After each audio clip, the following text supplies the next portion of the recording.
Good evening, everyone. You're all very, very welcome. Thank you for joining us here on live update tonight, this Wednesday evening.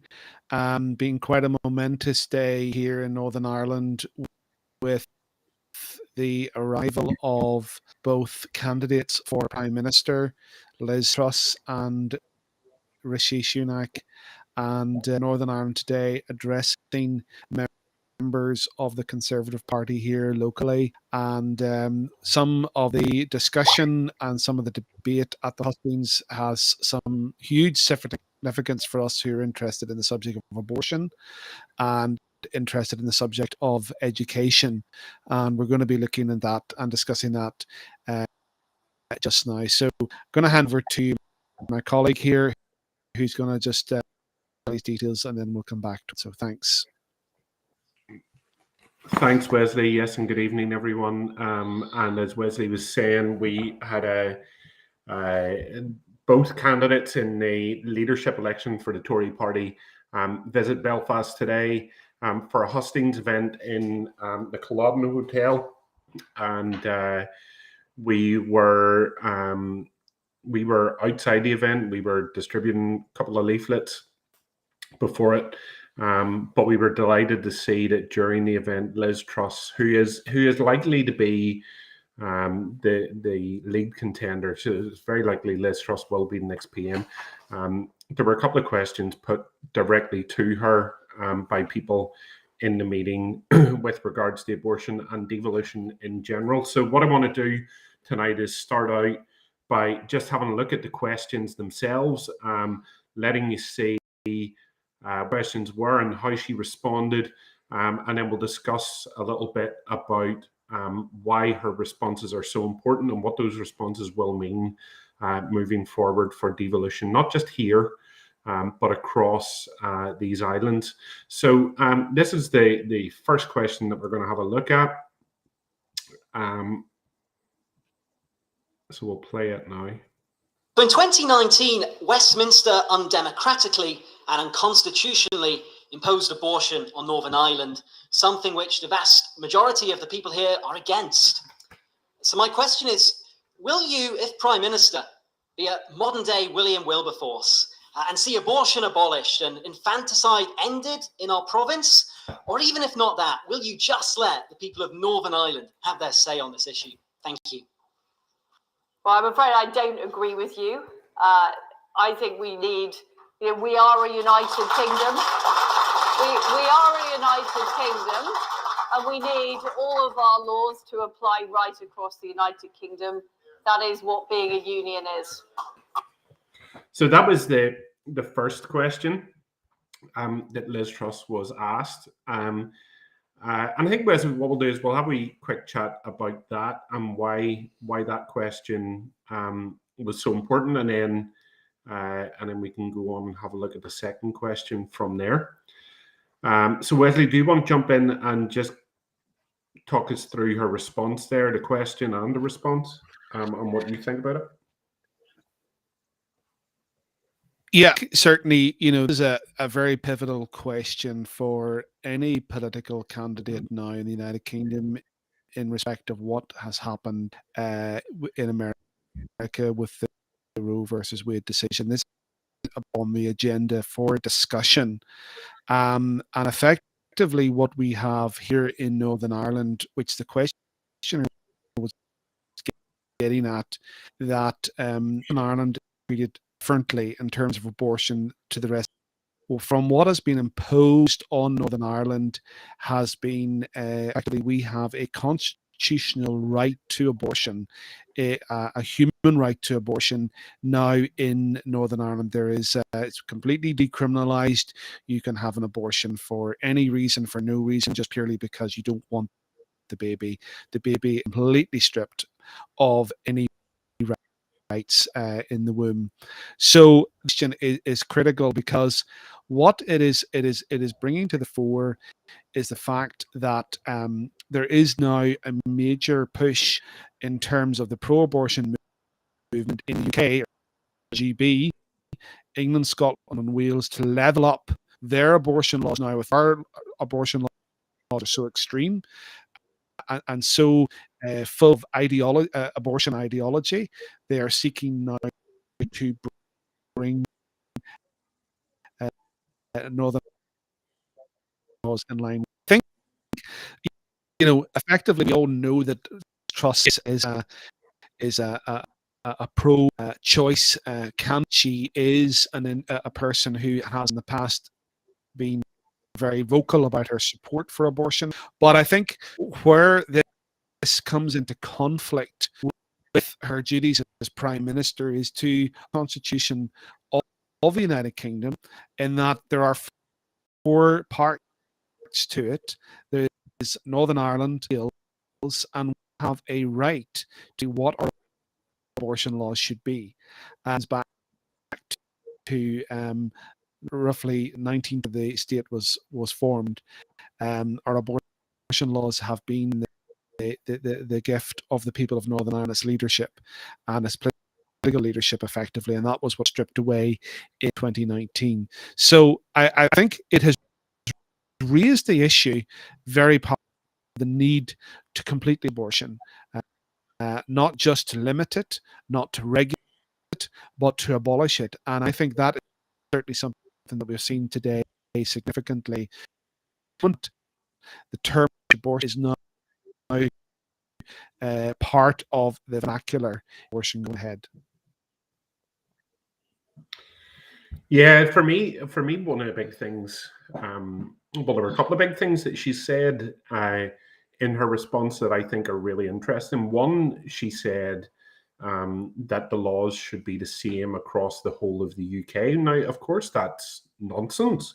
There are many, many things in which the law in different parts of the UK is different. And she, her response was quite strange, because she said, that's what being a union is, having the same laws across the whole of the UK. Well, if you put an English person, a Scots person, a person from Northern Ireland, a person from Wales in a room together, they're very different people.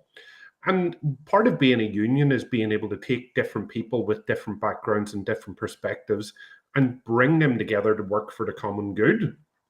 And the idea that a union is built on having the same laws is nonsense, because you're dealing with very different people. So that was the first thing that really struck me about her response. She was saying, "Oh well, we need the same laws when we don't have the same laws in many, many areas." But the second thing that struck me is she gave a very different response than the government's response has been, because it's been pointed out to the government time after time after time after time, you have stripped the power of abortion laws away from the Northern Ireland Assembly. And the government's response has always been, oh no, it's still a devolved issue. It's still a devolved issue. And actually, it's not. It's not anymore. And she didn't even attempt to say, the question said, will you at least give people in Northern Ireland a say on this issue? And her answer was, no. It was a point blank, no, I will not. She didn't try to pull the wool over people's eyes by saying, oh no, this is still devolved. You still get a say in the Assembly, and the Assembly can still debate this. She just point blank said, no, I won't give them a say. So it was a really, for me, it was a, although the answer was short, it was a sea change. We're seeing the government under Liz Truss, if she does become the next PM, taking a very strong stance against devolution. And one of the things that really struck me in the wake of that is the reactions that started to stir up within people. So I'll show you a little bit of a reaction here. This is Jane McCormick, BBC correspondent, was at the event today, and she tweeted about the question and said we need all of our laws to apply across the United Kingdom, which is exactly what she said. That's what being a union is. And immediately people started tweeting about it. So this guy, Eamon O'Tierney, said, is Liz Truss threatening to do away with the separate jurisdictions in Scotland and the north of Ireland at Tory members' hustings in Belfast, the day after the hustings of members of the Conservatives in Scotland? Otherwise, what does this mean? Jamie Bryson was tweeting to say, super stuff, that'll be the end of devolution then. Sammy Morrison, who's press officer for the TUV, said, so will we have the same policy regarding the flying of the Union flag in Her Majesty's government buildings, same policy in trade, taxation and Brexit generally, the application of glorification of terrorism laws, the same symbols on our driving licenses, the same approach to forming a government? And the big point there is that there are so many ways that our laws diversify from what they are in mainland UK. So to suggest that we need to have the same laws everywhere to be a union is just false. It's just false. But it should send shivers up the spine of anybody who is pro-devolution across these islands. You know, if you're living in Scotland tonight and you hear that from the future Prime Minister, or if you're living in Wales and you hear that from the future Prime Minister, what's to stop her deciding that all parts of the UK have to have the same law on any of these aspects where we differ? She could simply wake up one morning and decide, oh, you know what, I won't control health everywhere and take it. Or I won't control of education everywhere and take it. So people who are pro-devolution, who believe in devolution, should be very worried about what Liz Truss had to say today. Wesley, anything else we need before we look at the second question? Yeah, no, I think it comes down to a common respect for the constituent parts of the UK, as you've ably said, that our laws diversify in multitude of ways. The British Constitution allows for what we call reserve matters, which are matters which Westminster alone will, that's taxation, foreign policy, war, military. Then we have what they call transferred matters, which are matters are transferred to the locally assembled parliaments in Cardiff, Edinburgh, and in Belfast. Now, what we're seeing powers that were devolved to those local assemblies and parliaments are being eroded, controversial, and something that is deeply sensitive. And this is a huge concern for democracy. We would certainly agree that anyone who would sit in assembly where your powers are being stripped is the height of folly.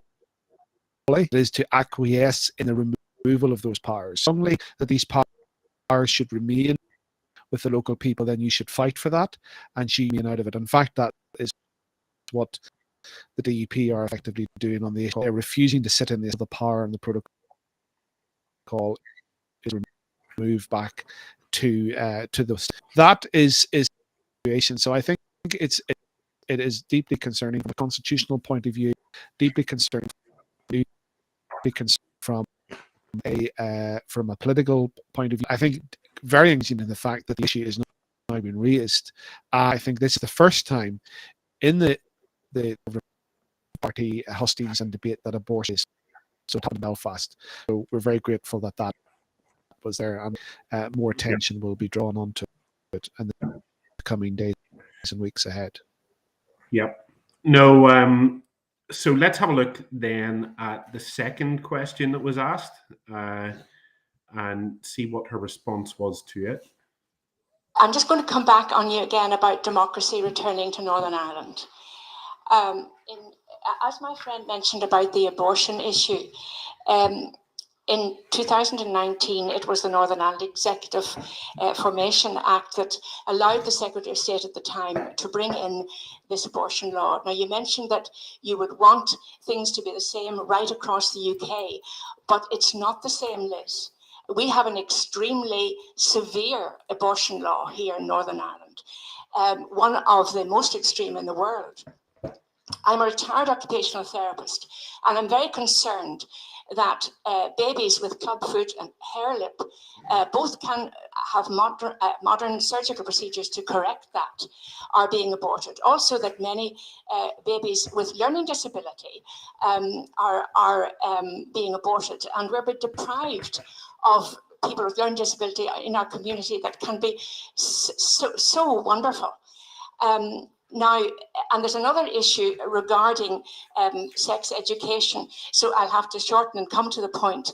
But what can you do to repeal Section 9 so that true democracy will be returned to Northern Ireland, and we can even link in with the UK on this, whereas at the case we're not at the same level? Well, they're slightly different issues, because the issue of abortion is an issue of conscience for members of Parliament, and I do believe that should be decided at a UK level. I think that is the right approach. I mean, on the issue of sex education, that is a different issue that does need to apply specifically in Northern Ireland. Thank you. Okay, so in that, I don't know if Liz Truss just doesn't understand what she's talking about there, because she said that I believe that, so if we break her, the question's quite long, but if we break her response up into the two sections, she said, first of all, that abortion is a conscience issue for MPs at Westminster, and I believe that's where it should belong, centrally at Westminster. So the first problem with that is that it doesn't currently exist as a Westminster-based issue. There's so if you look at the statistics that come out every year, England and Scotland publish different statistics than Wales, England and Wales publish different statistics than Scotland. So there is no central kind of law. Plus, as the woman rightly said, the two laws are completely different. The law that we have in Northern Ireland is much more extreme than the already extreme law that exists in the rest of the UK. But she doesn't understand Section 9, because she goes on to say that abortion should be handled at Westminster, but sex education should be down to the Northern Ireland Assembly. Well, that's not what Section 9 says. Section 9 that she voted in favour of when she was an MP gives full control over not only abortion, but also over sex education to the Secretary of State for Northern Ireland. So it's not even that Westminster have to decide on this. It's that the Secretary of State decides. It's one person, not all of the MPs. One MP has complete control over abortion laws and sex education. And we saw that just a couple of weeks ago, where the current Secretary of State wrote to the Education Minister and said, I want you to change sex education. And if you don't, I'm going to do it anyway, because I'm obliged to by Section 9. So for her to say that abortion and sex education are two totally different things, they're not here in Northern Ireland because of the powers given to the Secretary of State by Liz Truss and her government. And we need to understand that we do not have any power over either issue here in Northern Ireland. It is not just abortion that they legislated on. Wesley, have you anything to add to that? Yeah. I think, of the situation, and I think it's quite a statement from Liz Truss to say that this matter is devolved. It is something that hold her to is the fact that is sex ed and RSE, effectively related sexual education, now a devolved matter for the Northern Ireland Assembly. If that is the case, that will take the repeal of Section 9 to achieve, and if that is that she's prepared to do, then that is a huge move forward for us. So that is something I think if she be Prime Minister, because have a functioning assembly where the very most fundamental most important things that are being taught to our children in school. We are not able to even have any input to what is being taught. It would be an ideological program brought in from somewhere like San Francisco, with some of the most crazy ideological views being promoted as normal, and the promotion of abortion as being a human right and something to be celebrated, which is completely on people here, and it's something that we will not stand for at all. So I think that is quite significant.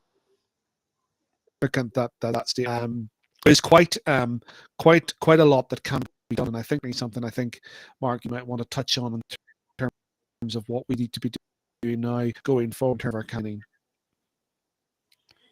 Yeah, so the idea that she has now said, oh no, sex education is for the Northern Ireland Assembly. She has said that publicly. Now we already know that Liz Truss flip-flops. She changes quite a bit, but she said that publicly. Now, either that means that she is going to be willing to repeal Section 9, or it means that she's going to be willing to ignore parts of Section 9. Now, if you remember the whole way through the abortion debate, we were told that the imposition of abortion had to happen because of Section 9. So for her to ignore parts of it when it comes to sex education would simply make a liar out of the government. So it's going to be really important to see what happens here. But, if we go right back to the first question and this idea of, will you give the people of Northern Ireland a say?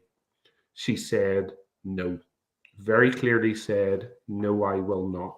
Abortion is not a devolved issue anymore, and Liz Truss is not going to change it. Now, we've been in this situation recently before. With the protocol, we saw a situation where the UK government and the EU were saying, well, listen, you're not going to get any changes in the protocol. And what's happening now? There's a bill going through Parliament to change the protocol. And that came through pressure from people on the ground. It came through pressure from political parties. And ultimately, it came through the pressure of not having a devolved institution at the minute. And that not having a devolved institution was the straw that broke the camel's back and changed the policy of the UK government completely.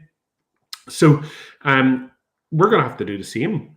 If we want to see Section 9 repealed, we can learn a lot from the way the protocol has been dealt with, and how pressure must be placed on the government to repeal it. So it's not going to be enough anymore to release statements as churches or as denominations saying, we regret what the Secretary of State is doing. That's not going to be enough anymore. It's got to be, we demand that the government repeal Section 9. We will not have a government here, a locally elected government here in Northern Ireland, until we do. And what we've got at the minute is an open letter which has a few thousand signatures on it already. And we're asking you to sign this open letter. And if I go down to the letter section, it says that from its inception in 1921, Northern Ireland has control over its own abortion laws. These were stripped away from the people of Northern Ireland by Section 9 of the Northern Ireland Executive Formation Act in 2019. A recent case, the High Court in Belfast has confirmed that the Secretary of State has absolute power over abortion in Northern Ireland. This ruling makes it clear that Stormont has no power to change abortion laws now or at any time in the future. We believe that the best place for issues relating to Northern Ireland to be legislated upon is the Northern Ireland Assembly. A devolved government that cannot act on a devolved issue is not one that is worth having. We hope that you, like us, respect and believe in the concept of devolution. We are therefore asking you, as representatives of the people of Northern Ireland, to refuse to form a new executive until Section 9 of the Northern Ireland Executive Formation Act is repealed and power over this issue is once again restored to the place where it belongs, the Stormont Assembly. We also ask that you make it clear to the Secretary of State that any further steps by him to impose Westminster's abortion regime onto Northern Ireland will only create further political instability, putting the entire future of the devolved institutions in jeopardy. So that letter is addressed to all of the main party leaders in Northern Ireland. And you can find that letter on our website. So if you go to abolishabortionni.org,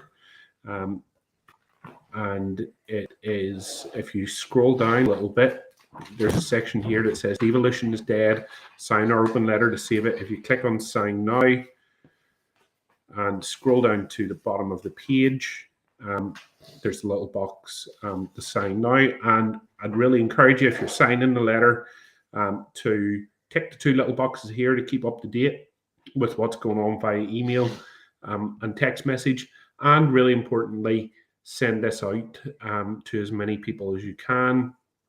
But what we'll also do over the next few days is update you on ways that you can contact your MLAs, especially MLAs in the unionist parties, and say to them that you listened to what Liz Truss has said, you heard what Liz Truss has said, and we need action on Section 9. And that action is going to have to be serious action in order to twist the arm of the government into removing this evil piece of legislation from our land. Mark, thank you so much for that. And certainly I want to encourage each and every one of you to sign the open letter, and please share it with all your friends, your neighbours, your family, your church, your fellowship. Get this letter shared, get as many signatures. This letter will be brought to the political leaders in the next few months at a key point in time whenever things are decided about bringing back Stormont. This letter needs to be on the table during those negotiations. There needs to be a strength to see that we are demanding change on Section 9. We're not going to have forced abortion coming of abortion services and forced abortion ideology on our country. So, and we demand democratic representation on these issues locally. So, really want to encourage you to sign and share it as much as possible. Mark, have you anything you want to say before we finish, or have you? Is that it? No, I think that's good. Okay, thank you for being with us tonight. We really appreciate your presence. If you have any further questions or comments that you want to send through to us, it's info@abolishabortionni.org is the email address. Send us an email. Our contact details are on our website. We're delighted to help and assist you in any way. A lot of activities and campaigning and programming that we are working on over the next few weeks and months. So please keep in touch with our Facebook, keep updated with what is happening there. If you want to get more involved with what we're doing and with the group, please just get in touch. We'd be delighted to hear from you. There's a lot of roles that we are seeking to fill. So please just let us know if you want to get involved in campaigning for the preborn. And we really appreciate your presence with us tonight. So thank you all. Take care. God bless.